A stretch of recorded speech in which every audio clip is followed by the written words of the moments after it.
Number 18 देखिए, यहाँ देखिए ए एक मैट्रिक्स दिया 3x3 ऑर्डर का, बी भी एक मैट्रिक्स है 3x3 ऑर्डर का, तो हमें ए स्क्वायर इंटू बी स्क्वायर निकालना है।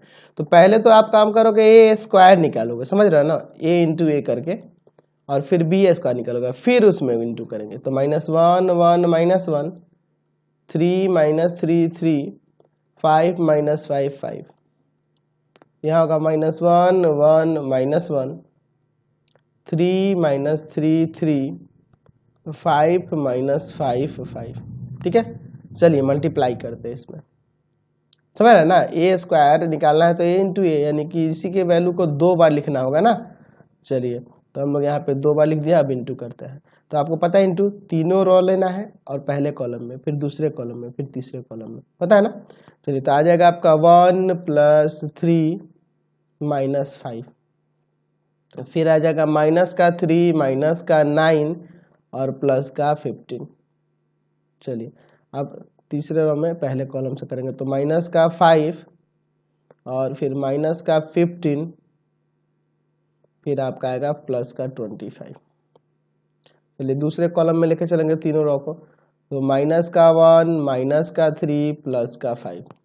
चलिए फिर अब दूसरे रो से करेंगे दूसरे कॉलम में, तो आ जाएगा आपका 3 + 9 -15, ठीक है।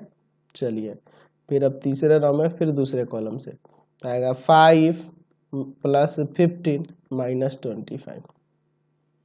चलिए अब तीसरे कॉलम को लेकर चलेंगे, तो 1, फिर आपका आएगा 3, फिर -5। अगले स्टेप में हो जाएगा आपका -3 -9 और +15।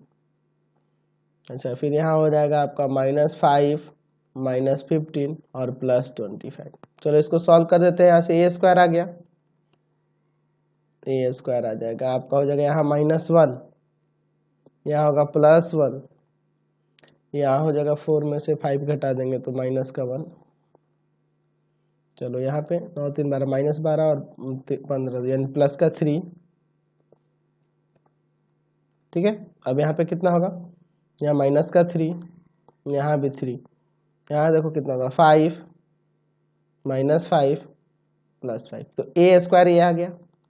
सेम इसी तरह से पहले बी स्क्वायर निकालेंगे, बी स्क्वायर निकालेंगे, तो मुझे नहीं लगता है बी स्क्वायर निकालने में अब आपको कोई दिक्कत होगा, बी में बी से इंटू कर देना, और जो आएगा ना उसके बाद फिर हम लोग लिखेंगे ए स्क्वायर बी स्क्वायर, और ए स्क्वायर की जगह पे ये वाला वैल्यू, और बी स्क्वायर जो निकलेगा उसको रखेंगे, फिर से दोबारा से इंटू करोगे तो आपका ए स्क्वायर बी स्क्वायर आ जाएगा, तो बन जाएगा, मुझे कोई दिक्कत नहीं होगी लग रहा है ना। तो आगे बढ़ते हैं, इसमें छोड़ देते हैं इसको, आप बना लेना।